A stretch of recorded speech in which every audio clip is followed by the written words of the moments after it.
Good Tuesday morning, Patriots, and welcome back to O'Connor's Right Stand. I'm your host, John O'Connor, software engineer by day, conservative truth warrior by night. Before we launch into today's segment, I hope you all had a spectacular weekend. Mine was a bit of a whirlwind. My future mother-in-law swooped in, spent the weekend, and our house became wedding planning headquarters. My fiancée, her mom, and her friends crushed it. The wedding dress and cake are officially checked off the list. So, 6 months or so until the big day, but the heavy lifting practically done. And I spent the weekend plotting podcast ideas, exercising, and squeezing in 12 hours on my day job. Oh, and get this, I built a news aggregator. It pulls RSS feeds from trusted news sites that I deem trustworthy, every 15 minutes into just this sort of sleek interface. For me, it's a total game changer for skimming headlines. I posted a snapshot of it on the UI on my X account at O'Connor Stand, so if you got a moment, go take a look. And if you want to build one yourself, drop me a line, and maybe I'll put together a tutorial video. And finally, I also wanted to say chatting with you all is my decompression zone. So thanks for being here. It really does mean everything to me. Today I actually had planned to tackle some listener questions from the past couple of weeks, but today's segment is jam-packed, so I'll aim for Thursday. But if you do have a question, shoot me a DM on X at O'Connor Stand. I'd love to hear from you. But let's dive in. So today we're diving deep into a fascinating and frankly troubling study that's been making waves. Why liberal teenagers are reporting significantly higher rates of depression compared to their conservative counterparts. And no, before anyone gets their Twitter fingers warmed up, this isn't some right-wing hit piece. This is actual data from actual researchers at Columbia University. You know, that bastion of conservative thought. Right. But here's where it gets interesting, and where I'm going to challenge some of the lazy takes floating around on both sides. Because while the data is real, the explanations being tossed around range from genuinely insightful to absolutely ridiculous. And if we're going to help our kids, all our kids, we better get this conversation right. Ready to hold the line unapologetically? The Right Stand starts now.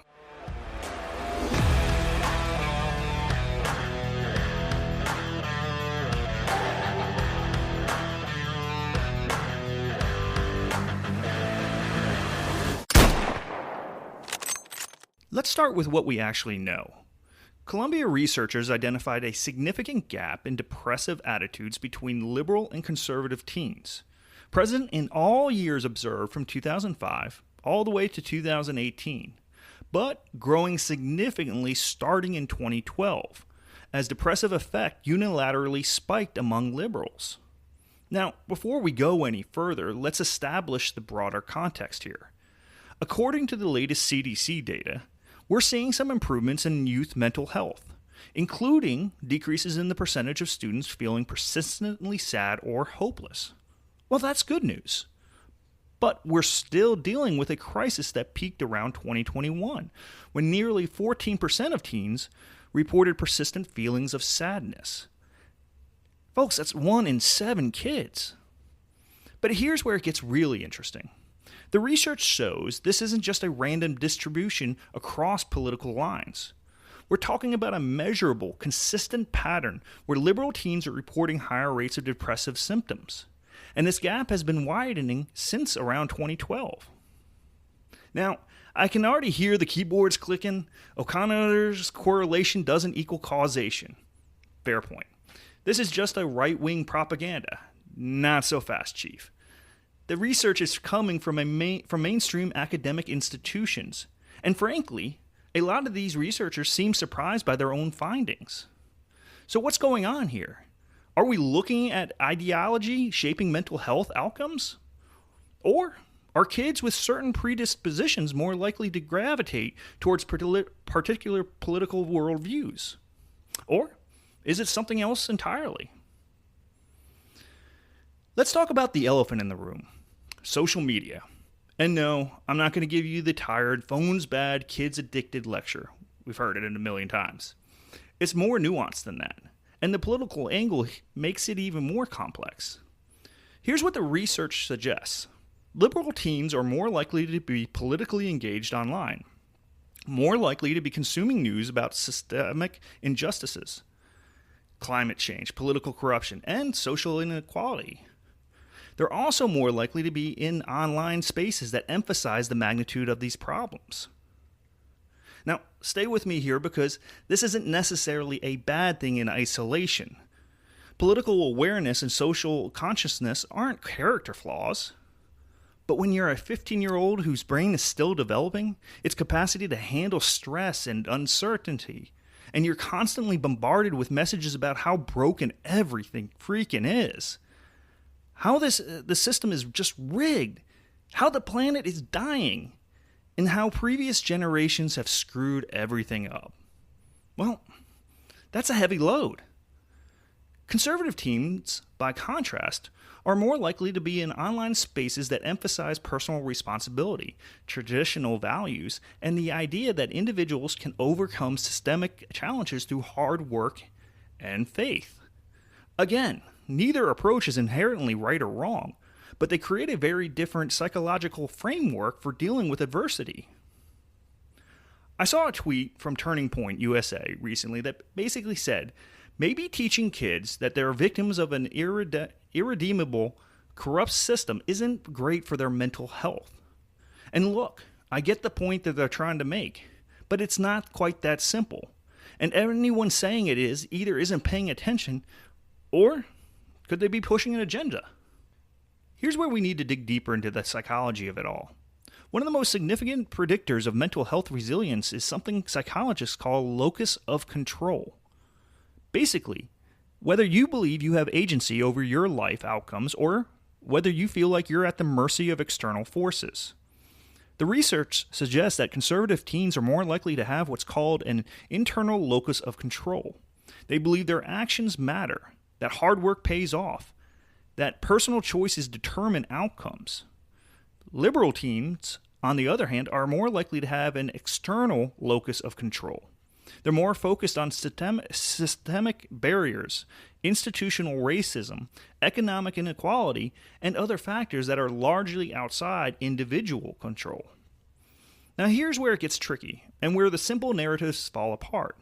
Both perspectives contain important truths. Personal responsibility and hard work absolutely matter, but so do systemic barriers and institutional inequalities. The question is, what's the psychological impact of emphasizing one over the other? If you're constantly told that your problems are primarily the result of systems beyond your control, that can lead to a sense of helplessness. Clinical psychology has a term for this: learned helplessness. It's when people become so convinced that they can't influence their outcomes that they stop trying, even when they actually could make a difference. But here's the flip side that the conservative commentators often miss. If you're told that all your problems are just a result of not trying hard enough, and you're dealing with real systemic barriers, that can lead to self-blame and depression too. Why can't I pull myself up by my bootstraps like everyone says I should? Let's talk about something that doesn't get enough attention in these discussions: the role of religion and community structures. Conservative teens are statistically more likely to be part of religious communities, and those communities often provide several things that are incredibly protective for mental health. First, they provide a sense of meaning and purpose that extends beyond individual success or failure. When you believe you're part of something bigger than yourself, when you have a framework that helps you make sense of suffering and adversity, that's psychologically protective. Second, religious communities often provide strong social support networks. They're places where people show up for each other during tough times, where there are established rituals for dealing with grief and loss, where young people have mentors and role models. Third, many religious traditions emphasize concepts like forgiveness, redemption, and the possibility of starting over. These aren't just nice ideas. They are psychologically powerful tools for dealing with setbacks and mistakes. Now, I'm not saying you have to be religious to be mentally healthy. That's obviously not true. But I am saying that secular liberal communities often haven't developed equivalent structures for providing meaning, community support, and frameworks for dealing with adversity.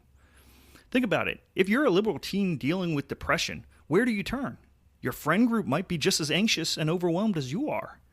The political movement you're part of might be more focused on identifying problems than on providing emotional support.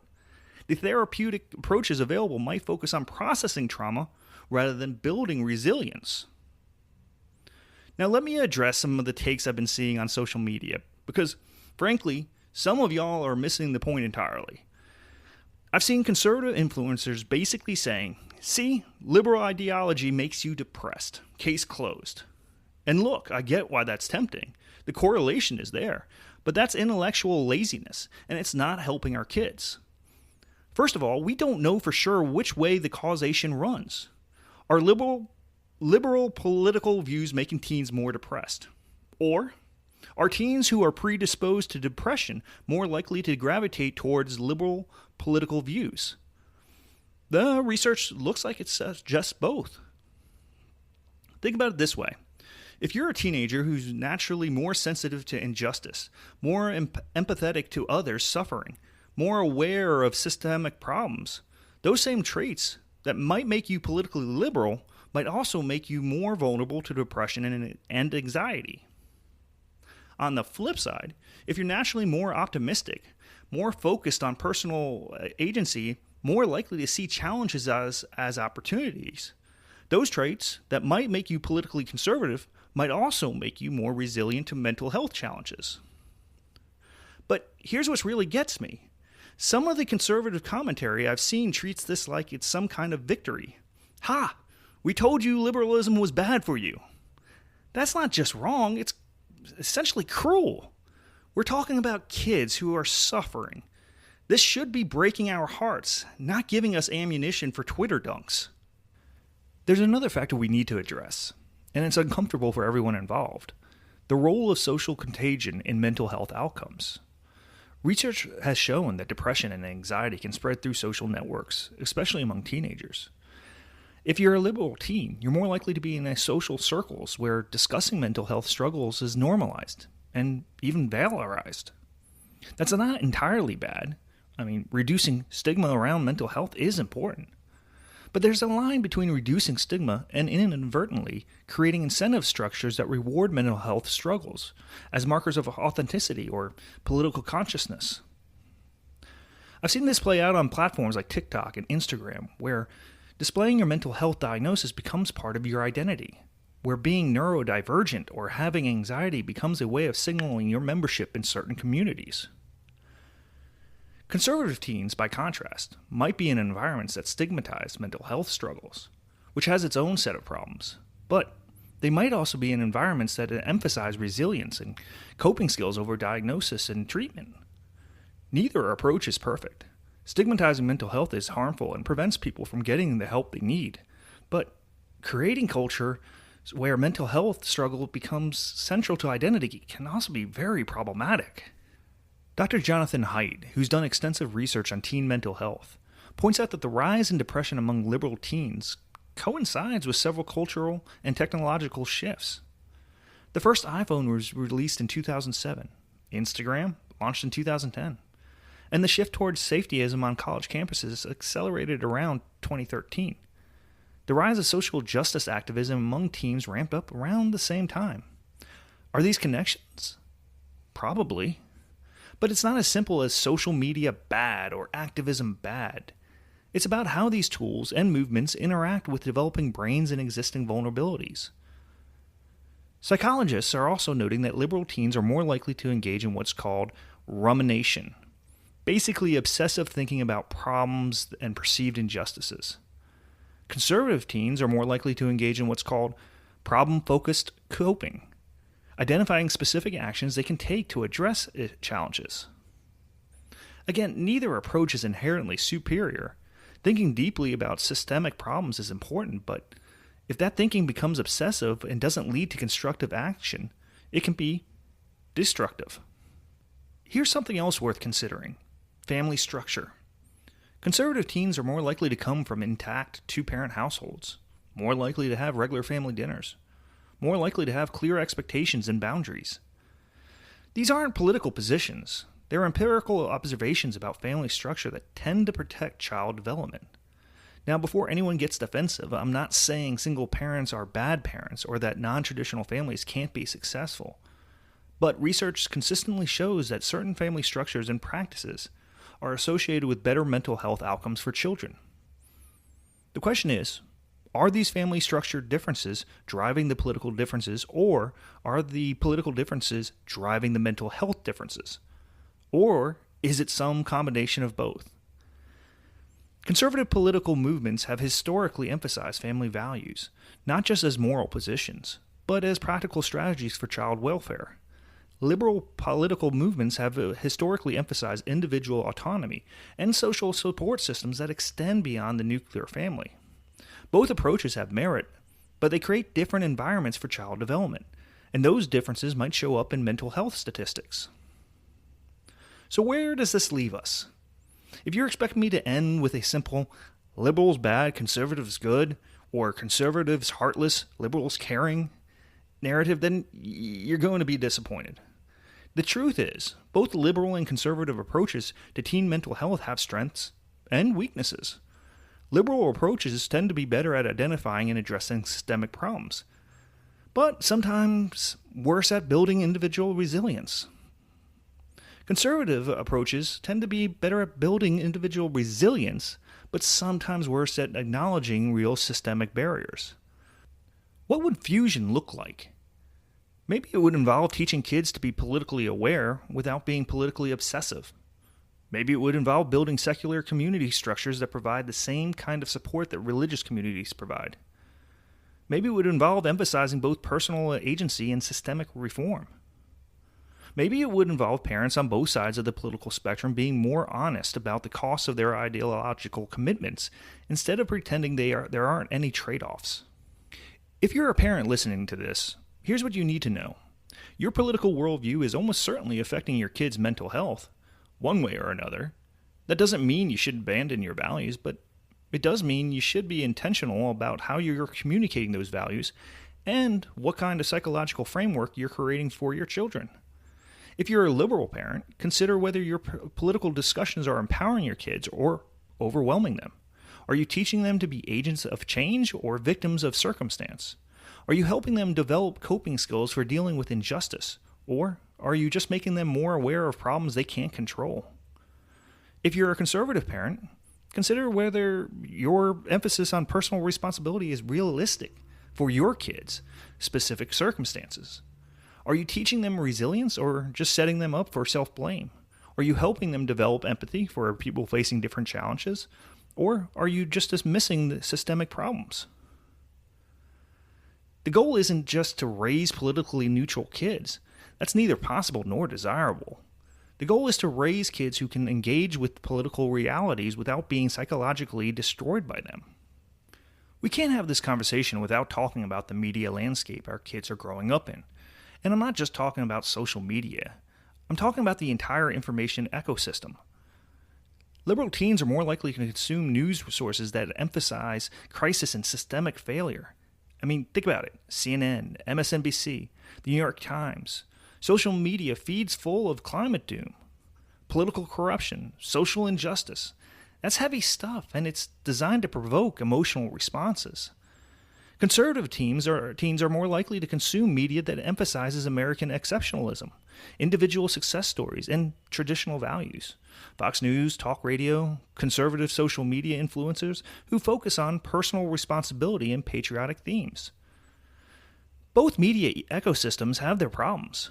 Liberal media can create a sense of overwhelm and helplessness. Conservative media can create unrealistic expectations and dismiss legitimate concerns. But here's what really bothers me. Both sides are incentivized to keep their audiences emotionally engaged, which often means keeping them angry, afraid, or upset. That's not a recipe for mental health, regardless of your political orientation. As we wrap up, let me share what the research actually shows helps with teen mental health, regardless of political orientation. Strong family relationships matter more than family structure, though structure does help. Kids need adults who are consistent, supportive, and emotionally available. Community connection matters, whether that's through religious institutions, sport teams, volunteer organizations, or other groups. Kids need to feel like they belong to something bigger than themselves. Agency and efficacy matter. Kids need to feel like they can influence their own outcomes, even if they can't control everything that happens to them. Meaning and purpose matter. Kids need frameworks for making sense of suffering and adversity, whether those frameworks are religious, philosophical, or political. Balance matters. Kids need to be aware of problems without being overwhelmed by them, engaged with solutions without being consumed by activism. And skills matter. Kids need concrete tools for managing stress, processing emotions, and maintaining relationships. Here's the truth that nobody wants to hear. The mental health crisis among American teenagers isn't primarily a political problem, but politics is definitely making it worse. We are raising kids in an environment where political identity has become central to personal identity, where political disagreement has become personal hatred, where political engagement has become psychological warfare. That's not sustainable, and our kids are paying the price. The data shows that liberal teens are struggling more with depression and anxiety. That's concerning, and it deserves our attention and compassion, not our mockery or political point scoring. But it also shows us that conservative approaches to resilience and community building have real protective effects. That's worth learning from, even if you don't agree with the underlying political philosophy. The goal isn't to make all our kids conservative. It's to figure out how to raise politically engaged kids who don't sacrifice their mental health on the altar of their ideological commitments. Look, I know this isn't the kind of episode that's going to make anyone completely happy. I knew when I began drawing my conclusion on how I wanted to frame this that there was a good chance that even my fellow conservatives were going to bash me. But I'm okay with that. As I said several episodes back, I'm going to call it like I see it. And this show is not meant for everyone. I mean, liberals are going to think I'm being too harsh on progressive approaches to teen development. Conservatives are going to think I'm not being harsh enough. And parents on both sides are going to feel defensive about their choices. But our kids deserve better than tribal thinking on this issue. They deserve adults who can look at data honestly, acknowledge trade-offs openly, and prioritize their well-being over political point scoring. The research is clear.